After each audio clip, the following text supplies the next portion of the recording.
Kembali di Ayu Sore bersama saya Bremana Tenaya pemirsa. Ratusan pedagang kaki lima di Yogyakarta kembali berunjuk rasa di halaman teras Malioboro 2 Yogyakarta. Mereka menuntut transparansi proses relokasi.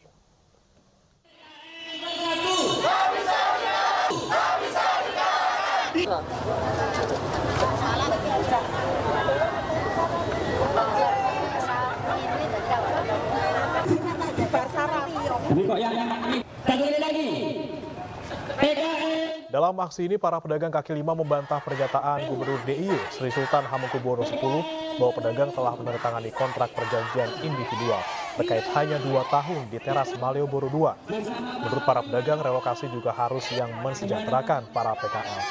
Sementara itu, meski menggelar aksi, namun aktivitas pedagang di teras Malioboro 2 tetap berlangsung normal.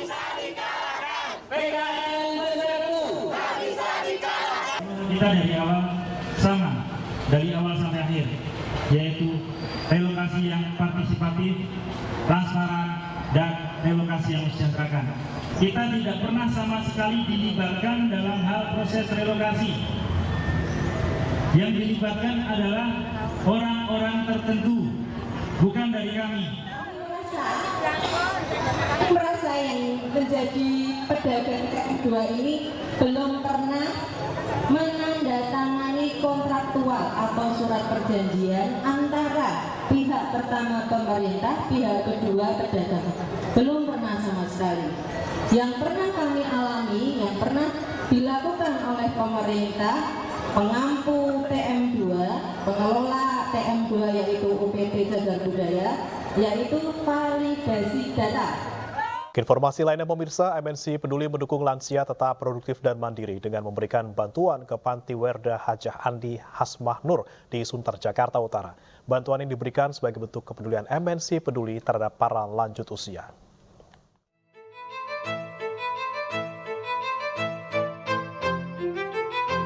Puluhan lansia di Panti Werda Hajah Andi Hasmah Nur di Sunter, Jakarta Utara antusias mengikuti kegiatan senam pagi yang diinisiasi MNC Peduli. Selain senam, para lansia juga diajak bergembira dengan bernyanyi bersama. Para lansia juga diajarkan membuat prakarya keset agar tetap produktif dan mandiri. Melihat kemandirian para lansia ini membuat MNC Peduli menyalurkan bantuan 2.000 underpad atau alas tidur. Dari beberapa kunjungan yang sebelumnya sudah pernah ada ke sini, mungkin ini yang paling berkesan ya, karena lansia kami dibuat happy pagi-pagi sekali hari ini, terutama untuk kegiatan-kegiatan yang dari MNC sendiri seperti menghibur banget gitu. Jadi saya rasa ini paling bagus untuk kegiatan lansia saat ini. Oh, itu sangat membantu sekali, manakala lansia yang sedang sakit itu bisa merasa nyaman lah tidur di tempat apa namanya tadi, palbed ya, underbed. MNC Peduli mengapresiasi panti yang dibangun tahun 1989 ini karena sudah merawat para lansia dengan sangat baik serta memberikan semangat agar tetap produktif. Dari Jakarta, Muharlin Trijulianti, iNews melaporkan.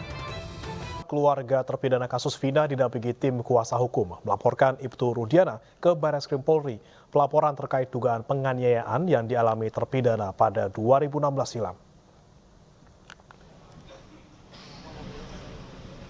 Keluarga terpidana kasus pembunuhan Vina dan Eki Hadi Saputra didampingi tim kuasa hukum tiba di gedung Barreskrim Polri Rabu siang. Kedatangan mereka untuk melayangkan laporan terhadap ayah mendiang Eki, Ibtu Rudiana, terkait dugaan penganiayaan dan intimidasi yang dialami para terpidana saat ditangkap pada 2016 silam. Pihaknya menduga penganiayaan atau penyiksaan terjadi saat proses pemeriksaan para terpidana agar mereka mau mengaku sebagai pelaku pembunuhan Vina dan Eki. Bahwa terjadi penekanan, penganiayaan, dan ini yang kita akan buktikan. Kita laporkan ini hari ini kan gitu kan. Terjadi penganiayaan, bahkan ini terjadi kepala itu dipukul sampai nempel di benda, bahkan ditusuk dari belakang. yang atas yang mereka mereka tidak pernah lakukan, tapi karena tidak tahan siksaan mereka lakukan apa? Akhirnya mengaku, kan gitu kan? Kenapa kami laporkan? Karena kami yakini para klien kami kan tidak bersalah. Nah, ini supaya menjadi novum. Kira-kira jalan ceritanya begitu. Kesaksian teman-temannya itu yang bersama-sama waktu malam itu bareng sama anak saya. Gitu. Terus kesaksian dari warga tetangga terdekat kita yang mengatakan bahwa anak saya itu ada di rumah. Di rumah anaknya Pak Pasran itu. Udah, anak kesaksian segitu yang berarti kami sampaikan. Anak Bapak nggak ada di tempat di lokasi saat pembunuhan Vina Cirebon itu? Tidak ada. Jelang sidang peninjauan kembali Saka Tatal dalam kasus pembunuhan Vina dan Eki, kuasa hukum Saka Tatal telah menyiapkan sejumlah barang bukti berupa dokumen foto yang akan dibuktikan dan dibuka pada persidangan 24 Juli mendatang.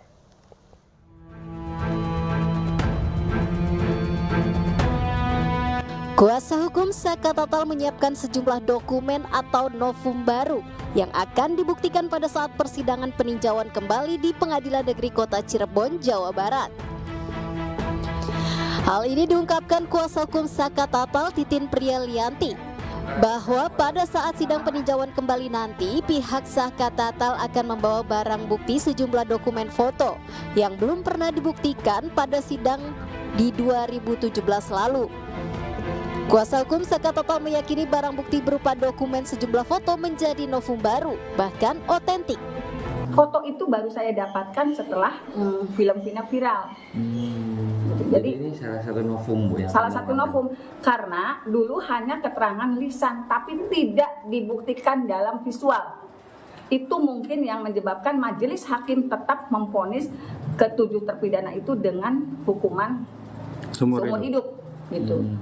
Jadi keyakinan saya, kenapa saya begitu yakin dari 2016-2017 berdasarkan semua fakta-fakta sidang, semua pembuktian yang disampaikan, sepertinya tidak ada, betul-betul tidak ada pembunuhan dan pemerkosaan. Rencananya pada 24 Juli mendatang, Pengadilan Negeri 1 Kota Cirebon akan menggelar sidang peninjauan kembali atas permohonan dari pihak Saka Tatal, mantan terpidana kasus pembunuhan Vina dan Eki pada tahun 2016 lalu. Dari Cirebon, Jawa Barat, Toy Iskandar, iNews melaporkan. Para terpidana kasus Vina Cirebon terus melawan dengan menyiapkan sejumlah bukti baru atau novum. Selain pengajuan peninjauan kembali ke Mahkamah Agung, mereka juga melaporkan seorang saksi ke Barreskrim Polri.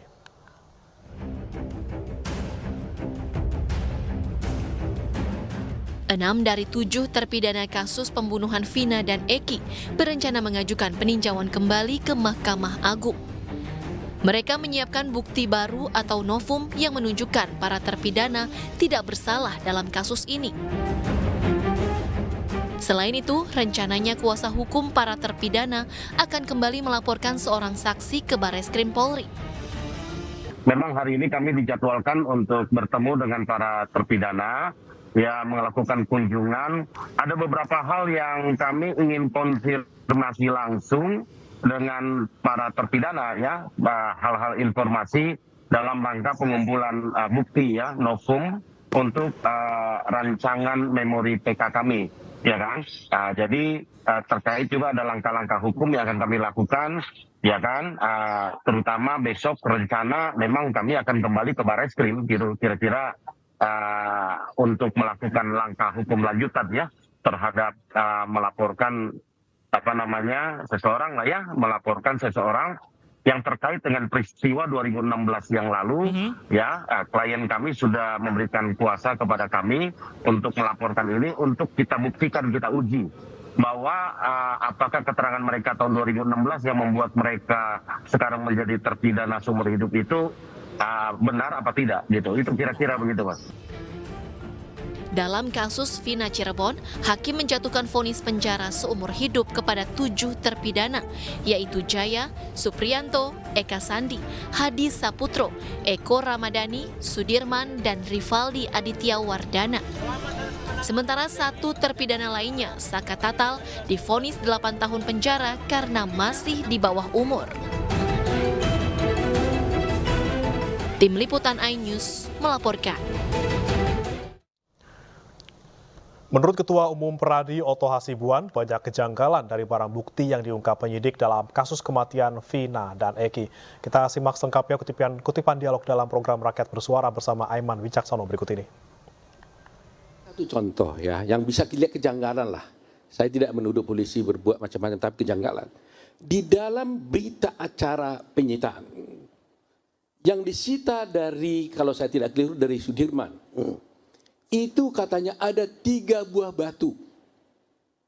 Dilakukan tanggal 2 September, 26 kalau nggak salah. 02 atau 26, lupa saya. Pokoknya setelah kejadian. 2 September kalau saya tidak keliru.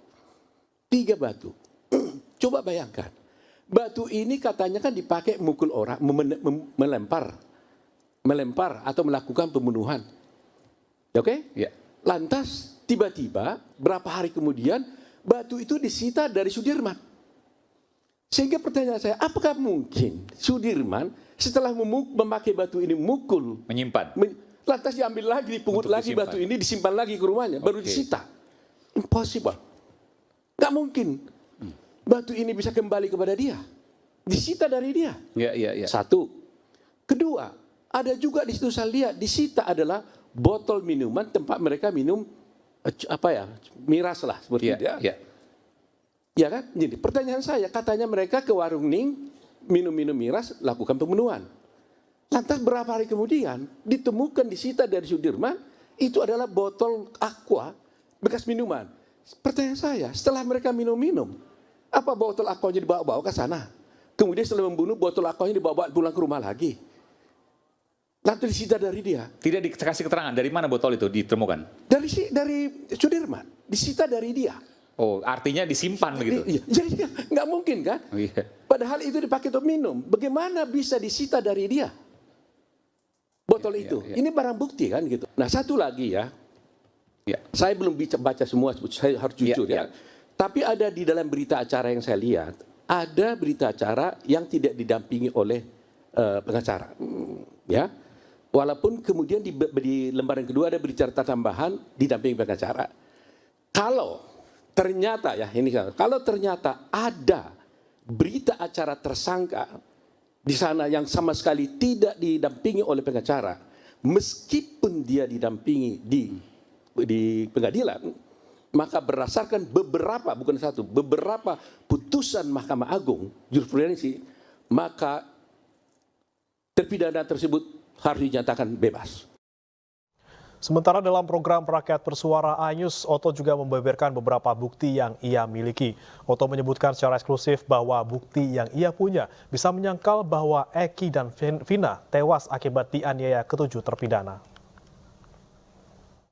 Kita tunjukkan visual yang kemudian nanti. Nah ini apa ini Pak Oto? Baik, jadi saya katakan dari awal belum pernah diungkapkan. Saya sendiri terus terang aja kan seperti Henry juga, tim saya memang sudah mendalami kasus ini, tapi saya sendiri juga baru tadi mulai membaca-baca, dan barusan ada tim dari saya itu mengirimkan gambar ini ke barusan saya. Barusan saya dikirim ini eksklusif kan? Ini.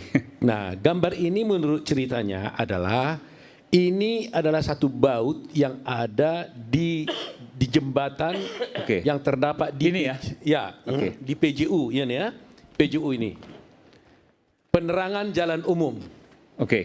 Yang didapat, dan katanya di dalam putusan juga ada ini ditemukan polisi katanya. Dan disebutkan di sini adalah daging. Ditemukan ada bekas daging di sini. Ini saya harus konfirmasi sekali lagi ya, tapi itu keterangannya. Nah, artinya kalau itu adalah daging, itu berarti peristiwa kecelakaan akan mungkin terjadi di sana. Mungkin saya katakan. Ini di jembatan ya? Jembatan.